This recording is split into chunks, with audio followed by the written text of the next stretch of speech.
everyone to the Autoimmune Hour. I'm Sharon Saylor from SharonSaylor.com. And as always, it's my honor and pleasure to be with you here on another brand new episode. I've got my trusty cup of tea here and chai tea, which I know, don't tell me about it. I know it's probably got I know it has caffeine. I like to say it probably has because then somehow you can like fake yourself out, right? So and you're here, and my wonderful friend and guest tonight is Pamela Sylvan there in the background. And I love Pamela, and I asked her to be on the show because you know what? She is known as the Mojo Maker. And I'm telling you, after what, 2.5, 3, whatever, who I've lost count, I need some mojo, know how to make some more mojo here. And let me tell you a little bit about Pamela. She's been on the show before, guys, so check out the other recordings from her. And she's a multi-faceted entrepreneur, executive mentor, TV show host, branding specialist, author, keynote speaker, and community leader for midlife women coming out of their messy middle. You might be saying, Sharon, what's that have to do with autoimmune? Well, you know what? Pamela is one of my friends who I have to say is just a master at resiliency and always coming back, popping back up to the surface, whatever happens. She's just always got confidence and amazing presence and charisma. And she has a very firm belief, and I believe it with her, is that charisma can be learned as well as resiliency and high confidence and presence that can all be learned with the right mindset. So we'll get in more to her amazing bio in a little bit, but I want you guys to just have so much time with Pamela because she's just amazing. Thanks for being on the show, Pamela. Oh, it's my pleasure, Sharon. Thank you for inviting me. I love coming and being with you and your audience. Oh, thank you. And for those of you on the video there on the YouTube, I have to tell you, Pamela, you look awesome, like always. Thank you. Thank you. Thank you. Oh, my goodness. So let's catch up. I'm just curious. I've been seeing all over social media, especially during the pandemic. You were just a girl on fire there. So how do you keep going through all that? Well, Sharon, I hit about the second year of my coming out of my particular brand of messy middle. And after coming through and the pandemic hit worldwide, it gave me an opportunity to check out the landscape and notice that I was in my midlife, my new midlife, I would call it, because I didn't have certain responsibilities to take care of anymore. The focus was now on myself. And what can I do with this block of energy and time and space that I have responsibility to do something with? And I did. I just made a plan and I went for it. Well, that's Pamela's middle name, everybody. As long as I've known her, she is one of those people that I've met. Sounds like a plan. Let's go for it. Let's go for it. Yeah, I'm all in is my motto. That's true. When you do make up your mind, you are all in. My goodness, let's talk about resiliency a little bit, because I know you are just, for me, a model to look for someone who's been resilient. I know in the previous shows you've shared your past about uprooting your life and starting all over again a couple of times. And what tips do you have? Because even whether you have an autoimmune condition or not, I have to say the past, 2.5, I've lost count years, I think resiliency has been one of those things that we've all had to discover. Well, absolutely. It matters not what situation or circumstance you find at your doorstep. We all have different things that we need to deal with. And I think the foundation of any form of resiliency just comes to the forefront of knowing you are worth and worthy of taking care of this. You have what it takes. It's just a matter of saying yes to the challenge. It's a challenge, and other challenges are a little bit more, I wouldn't say painful, but deeper than others. Some aren't as challenging to some people, but we all have our thing, and it's whether or not you want to put in the discipline, time, and energy to make this work out for you. And anything that comes before me, one of the things that I think about around resiliency is this is an opportunity for me to unlock this so I can show other people in a similar situation how to unlock it for themselves. It's funny. I can see myself. I didn't think myself resilient, but one of the reasons I started the Autoimmune Hour was not only to gain my own knowledge, but to help other people going through similar situations. And Absolutely. I'm thinking how it can be any challenge in life. And in my mind, I might have heard some little voices from our community in the background, these little voices saying something like, but Pamela, you don't understand. Mine's a physical challenge. It's not a work challenge or, something else. It's not, sometimes we tend to make our challenge bigger than somebody else's challenge. Why? I'm not sure, because that to me, it's all challenges. Well, it's a matter of self-interest. We see ourselves in the middle of this, and we can't imagine for the life of us that anybody else can be going through what we're going through or suffering like we're suffering. We have blinders around our particular brand of suffering. And yes, I might not have an immune issue, an autoimmune issue per se, but we've had challenges. I mean, I've had a life and death challenge where my mortality was at stake. Was I going to survive till the next day because my blood pressure numbers were off the scale? And the nurse said, people that come in with your numbers don't leave. I've had to deal with that. And luckily I'm sitting here in front of you, so I made it. Awesome. I did not know that. So thankful you made it, my dear. I made it. But we all have varying degrees, and our thing is important to us. It's meaningful to us. It's difficult for us. We can't always put ourselves in other people's shoes, but whether or not it's an autoimmune situation, it's a divorce, it's bankruptcy, it's any other health issue, it's yours to deal with and yours to find the key to unlock it so you can solve the issue for yourself, or at least make it livable to a certain degree and be a leader for other people in a similar way. And I think that's the key to being a thriver, is having this path and this purpose for me, and this mission. It's how I feel like is what keeps me going. And I don't know where that really comes from. I've had people say things like, oh, Sharon, you're so brave. But from my background and my mindset, I'm like, I didn't know there was any other choice but to keep moving forward and trying to solve what's going on with me. And as many people know, if you have one autoimmune, it's not uncommon to have more than one.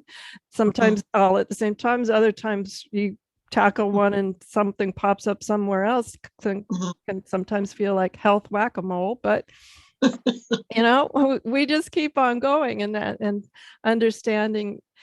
I like to try and make meaning of things. And I think you do too. A lot of times when you tell me stories of what's going on with you and your world and the clients that you serve, it talks to me a lot about having something greater in our world.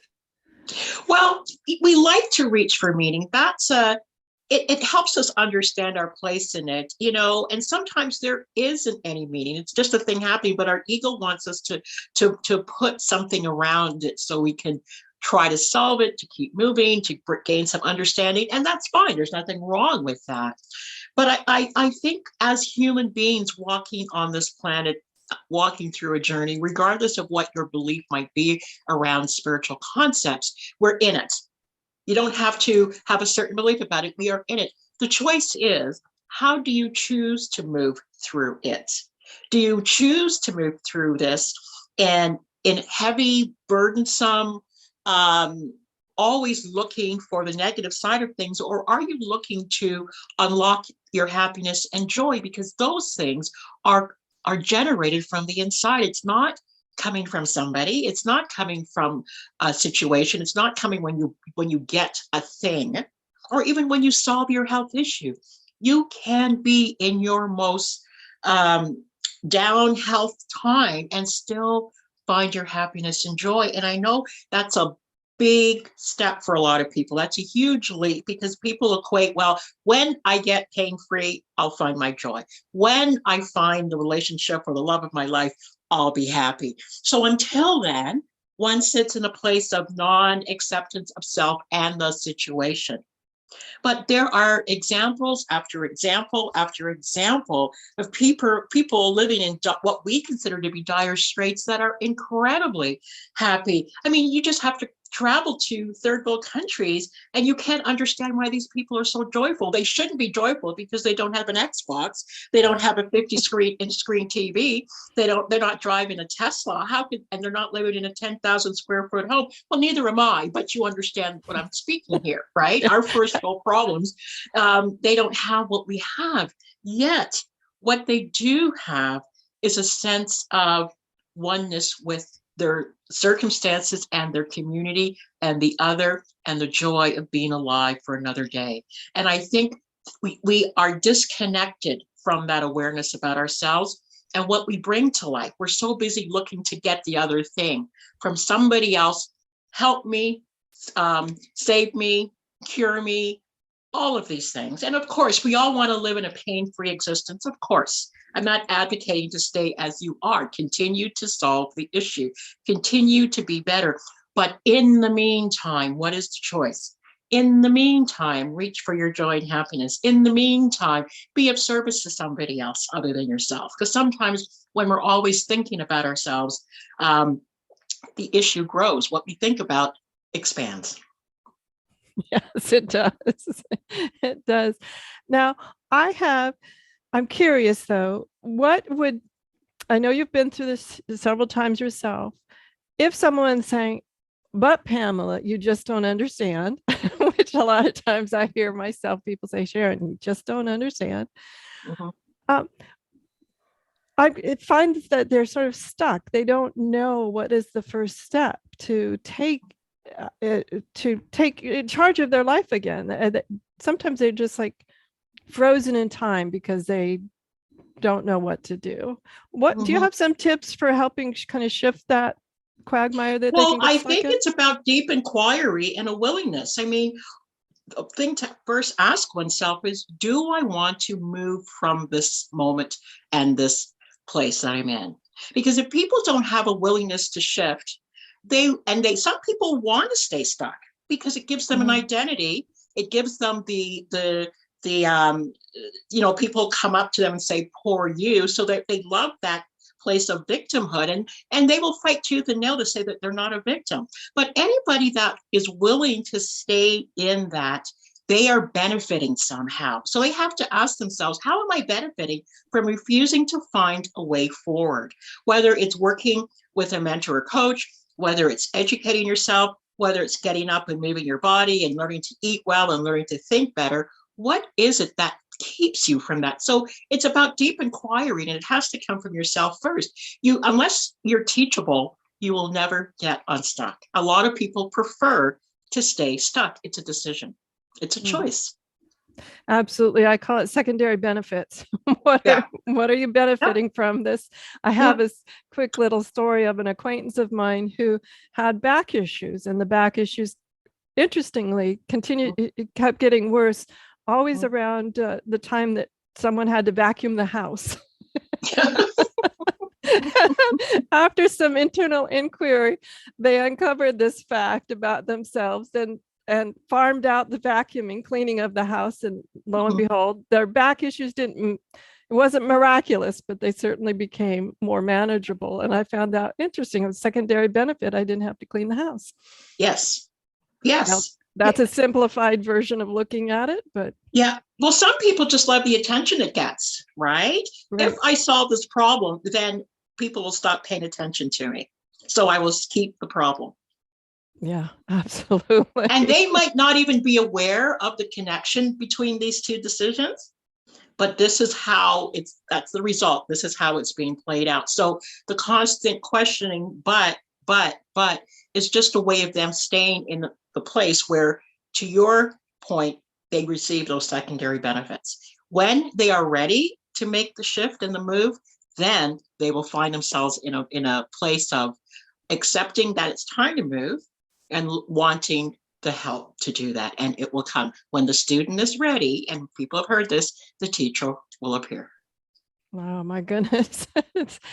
So we've covered a lot of ground just in this short period of time. But I want to talk about also when we're talking about resiliency, and in my mind, there's a little bit of willpower behind that. Mm-hmm. And we've talked about how we can seek out help. Have you found some ways that people sometimes just asking for help is the hurdle? Yes. I know that sometimes you just have to say, well, you just have to ask, or something along those lines. But sometimes people are, they just find that how to ask or preparing to ask, or how do you guide people into saying, well, just ask? Well, they have to know what it is they're looking for, first of all, right? And as soon as they have the eyes for it, we live in a world where all you have to do is ask Google. Google will point you to the people in play around the situation you're trying to solve, or a friend will know, somebody will know, or even better, go internally for different things and ask yourself, and the answers do arrive. Believe it or not, the answers do arrive, or somebody says something to you as the answer, or the book arrives, or the TV show says something that sort of clicks or triggers something. Again, it's a decision. I think we make these things too difficult, especially at this age. I mean, we must have come to some realization by now that asking is the way to unlock certain answers to things. Life is always responding to our queries, right? But if you don't ask, there is no way the answer can ever arrive, right? You know, people aren't ready to read our minds. We haven't evolved as a species quite there yet, where we can just read minds. I'm shocked. So we have to do something. We have to make ourselves available for the answer. So ask the question, find out what your need is, and ask those who are in position to give you the answer that you need. Okay, so it's not difficult. And again, I pull this back, Sharon, to a willingness to find what you need. If healing is what you really need and want, you will figure this out. You will ask the question in the right places to get the answers you need, and you will follow up from there. It's step by step by step. I think what stops people is they see where they are, they see where they go, and there's this huge gap, and they can't figure out how to cross the gap.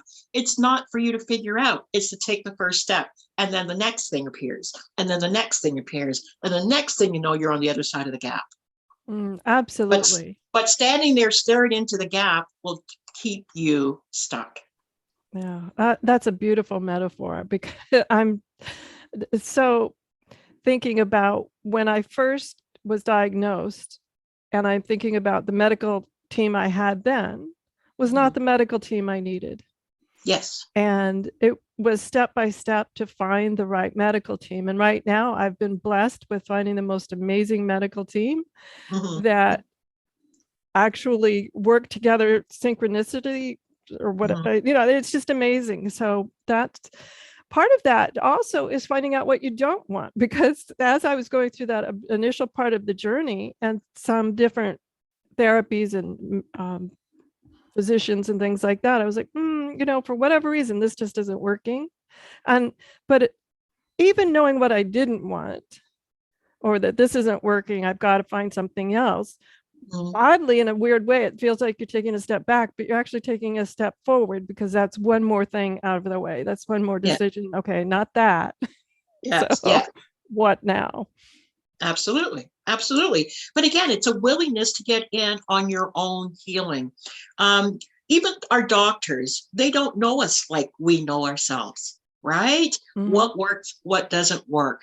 And being willing to experiment and try different things along with your healthcare team. You might have an assortment of people working on your behalf, whether there is the medical doctors, and they're highly trained and skilled people. And then you might have nutritionists, and you might have personal trainers, and you might have energetic workers who are doing things like Reiki or chiropractic work, or whatever there is. You might have a whole slew of people working to help you move past a situation. And then there might be therapists and counselors and so on and so on. It's an experimentation. Everybody needs something different, and everyone's team is going to look different. And some teams are going to be bigger than other teams. And maybe your team only consists of 1 or 2 people and your best friend, and consistent journaling to get out of yourself what it is that's blocking the healing. You don't know, but you have to at least be willing enough to try. Absolutely. Let's take a quick commercial break. And when we come back, we're going to talk to Pamela some more about, so many things. I'm going to talk to her about journaling. And she is currently authoring a brand new book that I just love the title. It's All Stalling and Lying, How to Dissolve the Stories That Keep You Stuck and Small. So we're going to talk about this upcoming book too. I love the title, Pamela. We'll be right back. So Pamela, we've been talking about getting through some of that and what is resiliency. And part of that, I want to come back to, I'm just going to earmark it here, is talking a little bit about fear some more, but I do want to find out, it's all stalling and lying, how to dissolve the stories that keep you stuck and small. So it's all stalling and lying. Tell me more. Yes. Well, we all can find a dozen reasons any time of the day of why we can't do something, why we can't build upon and reach for more, why it's near impossible for little old us to be that person that we admire in other people. We say things like, I just am not bold or confident enough. I'm too old. I'm too unwell. I'm too big. I'm too small. I'm too something. There's always a too attached to those statements that keep us in place. This book is a compilation of all the reasons and excuses I used on myself to keep myself in place and stuck. And when I started writing this book, I recognized they were universal. Most people use a lot of these things as a reason why they can't do what they want to do or go after their dreams. And it fascinated me, and I turned it into, it's a highly anecdotal book and amusing. I'm not here to point my finger at anybody, because this is my journey. I use these excuses, and especially as women who were not encouraged to reach for more. Our job was very well crafted out. We were wife, mother, caretaker, cook, and cleaner, and anything outside of that, oh well. You got lucky somehow, right? And even if you were working outside of the home, you still had those additional duties to come back home to. So reaching for the stars was, in most women's situation, was just not part of the equation. So we learned to hide behind some of these things. And some of the chapters speak to this. One of my favorites is, I hear this on social media all the time about Mercury is always retrograde, right? Yeah, I wish I knew what that really meant. Yeah, I don't understand it either, right? But what the title says, Mercury is retrograding again, because, this is the reason why we can't do this, or why we can't launch our book, or why we can't, because Mercury has something to say. Yet I don't hear men talking about Mercury. They just do what they have to do, right? One of my other favorite titles is, I'm just trying to remember off the top of my head, is 25 years of baby fat and counting. Like my child is 26 years and I still can't seem to lose the weight, right? So, these are the things that we hold near and dear to our heart. We use these reasons as why we haven't crossed our particular finish lines. These reasons that we give ourselves, again, are universal, and some of them we've turned into mastery. And if we put the energy into getting what we wanted, as opposed to the reasons why we can't do it, where we couldn't have gone in our life, right? That speaks to the question of fear, because oftentimes it's more comfortable to keep telling myself that as an adult, I still have baby fat than it is to admit that, no, I just sit here and don't go out and exercise enough. That's right. I choose to sit with my bottle of wine, and if anybody asks me, I have some really good excuses. I don't know. We could go toe to toe with our excuses, I think. Absolutely. And we do. People do. It's a contest. Well, my reason is better than your reason, right? It becomes competitive. And if we were to take people's reasons and excuses and tiny little lies that we tell ourselves, they would feel exposed. So this is why people fight for these types of things. They fight for the excuses. And I recognize that in myself. My mother would say something to me, and I would just go head and toe with her as to why I couldn't do that or why that wasn't impossible. And not until she passed away did I recognize, oh, I was fighting mightily to keep myself in place about some things. Oh, absolutely. And there's two things that come to mind with that. One is that although others can also fight on your behalf, and somehow it becomes a self-fulfilling continuing thing, because maybe you finally come to that point where you put your foot down and say you're done, and then someone else starts fighting on your behalf. And it starts the cycle all over again. Well, people, and there's that, like you say, on that other foot of things, people want to keep us safe, right? They don't want us to be disappointed. So it's like, yes, you shouldn't overexert yourself, dear. Oh, right? You're being so much nicer than I would be here. I'm thinking of the ones that if you change, then it means I have to change. So you go back to being the way you were. Well, of course. And that's a big one. And that's where women give their power away, because they don't want to be on the outside of things. We are nature, but nature, we're nurturers. So if we change, that means our best friends in our inner circle might expel us because we are too different for them now. So whatever thing that I was hoping to achieve, let me just dissipate that and stay with the group as is. And if by chance one of those others pop out and go after their thing, then the resentment starts because we've let ourselves down again. Right. But it's interesting how resentment works. It's like, yes, we could say I've let myself down again, but we don't say that. We say, how dare they do that? Yes, but secretly, you don't, there's a part of you that knows that you've let yourself down.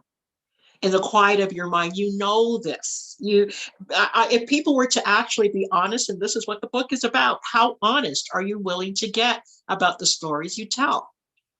Right? Most people will tell publicly the more acceptable thing, but to themselves on their pillow at night, it's I let that go, and I shouldn't have let it go. I should have fought harder for my thing. I should have gone after my thing, and I didn't. And that's the feeling that spirals up in them.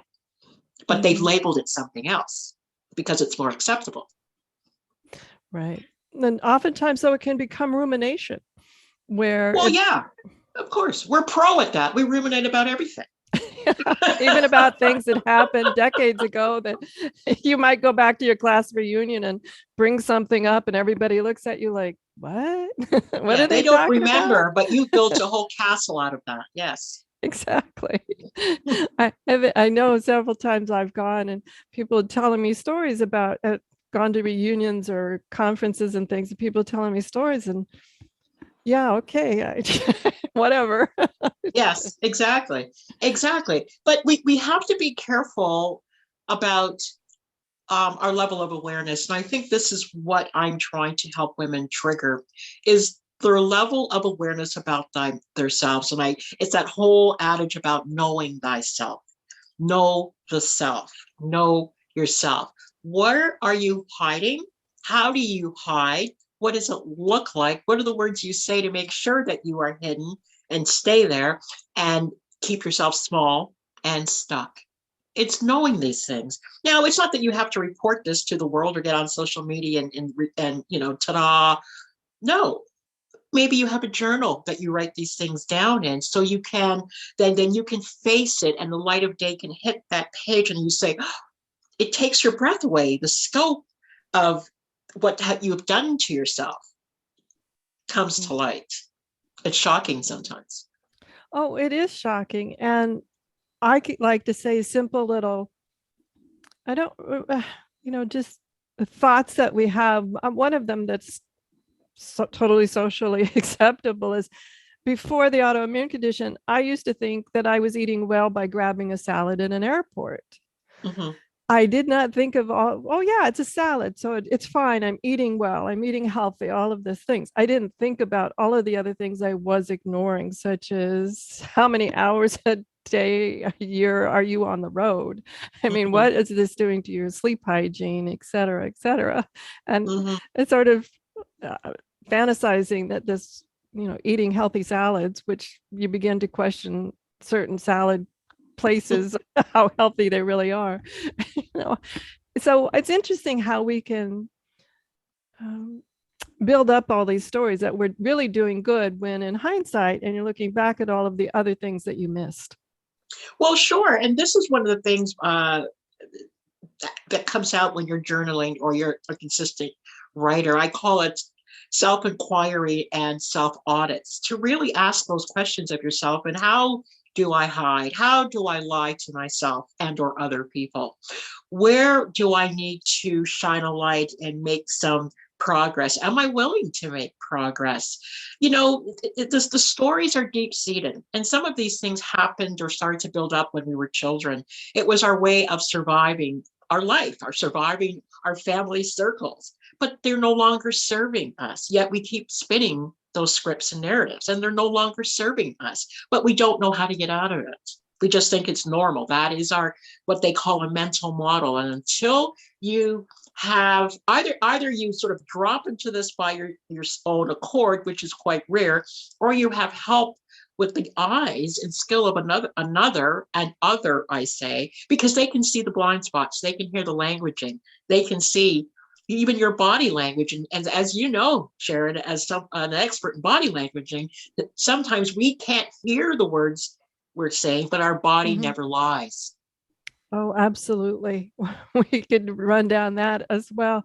I want to circle back about journaling, though, because I'm a huge fan of journaling. And one of the Mhm. things I've shared with you before, Pamela, but I'll share here with the community, is I like to write on the right-hand side of the page and leave the left side blank, because Mhm. that way I can go back a month or 2 months, 5 months, 6 months, whatever it is, and reread it and note on the left-hand side what's changed, and look for patterns that way. It's so been so helpful on me. Sometimes I'll find something that has worked for me in my healing, and I will do so well at it that will dissipate or disappear. And then Mhm. I forget to do it. And then maybe I'll slip a little bit backwards and I'll think, well, what was I doing? And I go back and I look at my journal, like, oh, that's right, I was doing this or Yes. that, and so I like to have space to write in my journal at a later date, because then I can Yes. find all those patterns. It's really hard to keep all the patterns straight in my head. Well, of course, of course. And yes, that's the great part about journaling. And one of the biggest gifts of journaling for me is just getting it out, just saying it. It's between me and the paper, Mhm. right? And this is for my eyes only. And once I get it out and I see patterns, as you say, or just feelings that I don't know how to navigate some feelings, so I'll write them out. And as I'm writing it, it's like, yeah, of course. Yeah, exactly. Of course. Sometimes it just unfolds right there and you stop and you're like, how did I not see that? Yes, yeah, it's Just look, really. Or it's coming out of the pen and you stop, I start slowing down. It's like, oh, of course. Do I even have to write it now? It's like it just fell into me. exactly. And I have some friends that really have quite beautiful journals. They'll draw little Mm. pictures, or they'll write with multicolored pens or Yeah. pencils or all sorts of things. So there's no rules around any Oh of no, this. no. My business journal and my personal stuff is one book. It's I do bullet journaling, so there's no rules to how I do it, but I call it my second brain. So anytime someone asks me something, I say, oh, hold on, I have to check with my second brain, because that's where it all is. Because at this age of my life, I refuse to try and keep anything in there. I don't want to struggle through that anymore. So I have a system where, anything that comes across my desk, or someone asks me a question or wants to do something, it goes immediately down in that book, so I don't have to try and retain it. Now, it's not that I'm empty-headed at this point, it's still up there, but the pressure and the strain of trying to remember things is no longer there. So it frees me up for other things. Now, I'm curious, is this, I have what might be old, I have like two journals. One is sort of for those thoughts and the processing and the free writing and what's going on and all of that. And is this a different journal for all of those thoughts? I'm curious. Yes. Is it two? Yes. Yeah, the bullet journal, it's actually a lifestyle. The gentleman named, his last name is Ryder. I can't think of his first name right now, but he suffers from ADD. And it was a matter of how does he keep his thoughts and everything he has to do nicely organized so he's not always, things aren't always falling through the cracks. And I thought, I don't think I have ADD, but I understand the situation, because I always feel like I'm running behind and I'm forgetting. And even though with all my best intentions in technology, I still wasn't somehow getting things together. Oh, and hand up with you there. Yeah. So I took his mini course on this bullet journaling concept. And I purchased a bullet journal. So they're just these little dots on a page, and you set it up any way that you want to set it up. Now, there are a plethora of people on YouTube that can teach you how to set up your bullet journal. So I followed one young lady, how she set it up, and I just love it because every week I set up my week, and in the beginning, it's about the months and the weeks, my brain dumping, my gratitude, I do check-ins on how I'm doing emotionally, physically, spiritually, all of it. And I'm flipping through the pages. I get to go back and forward and put things in here and write things there. And it's very tactile for me. I feel as if I have control of all of the different facets of Pamela, as opposed to something over there, something on my phone. It's just here, right? My phone is secondary now, as before it was the primary thing that I used. It's so funny you mentioned that. The other day, I was trying to do something on one of my phones and it seemed to be stuck. So I took out my work phone. Yes, I carry two phones. And then I was trying to do something on that phone. And I just came out of my mouth to whom I was working with, was like, I just miss my old day timer. Yeah. You're allowed to go back to it. Yeah, which is, for some people, I should tell you, it's sort of like a small 3-ring notebook with paper in there, and being able to move paper around easily and things like that. Something about myself. Oh my goodness. We need to take our final quick commercial break. And when we come back, we're going to talk to Pamela some more. And I don't know where we're going to go, Pamela. We'll find a fun place to travel for sure. Okay. Welcome back, everyone, to the Autoimmune Hour. I'm Sharon Saylor from SharonSaylor.com. And sometimes I wish you guys could listen in on our commercial breaks. We have a great time. And I'm here with Pamela Sylvan. As you've been hearing, she's known as the Mojo Maker. She's just a multifaceted, amazing woman. And one of the things I know that you're not afraid to talk about is that you've been through or started through that midlife time. I think where everybody sort of tried to what am I doing here and why am I here, and redefining ourselves. And I know you say in your bio that you're nearing 60. Let's want to share any sort of life-altering wisdom that you'd like to share with us? Yeah. One day I won't be here. And that day's coming soon. Sooner than I'd like to think, yes. And it's coming faster than I would like to think about, yes. But there is an end day here. And I think about it differently than when I was in my 20s and 30s and even 40s. Now it's like, wow, even with the miracle of medical science, and so maybe we get to 120, yay. But do you really want to start projects on your 100th birthday?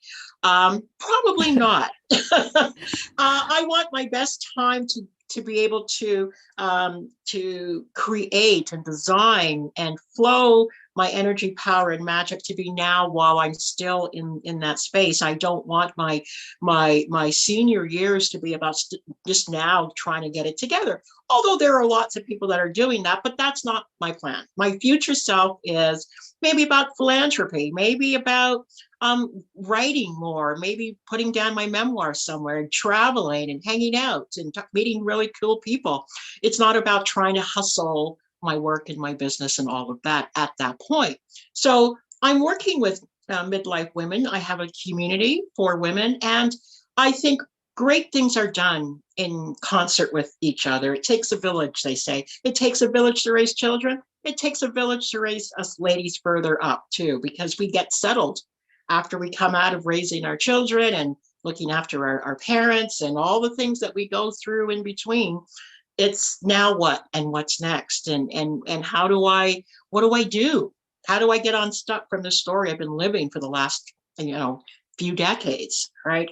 So the community is set to answer those questions and make connections and become friends and hear similar stories with like-minded people answering those questions. And I'm having a wonderful time with it, and so are the ladies. Oh, and that's so important, I think, is to have people you can bounce ideas off and listen to other people's experiences and say, Yep. wow, that would work for me, or maybe that would work with me with those two adaptations or Yep. whatever. Now, we're coming down just to the last few minutes. I want to talk to you.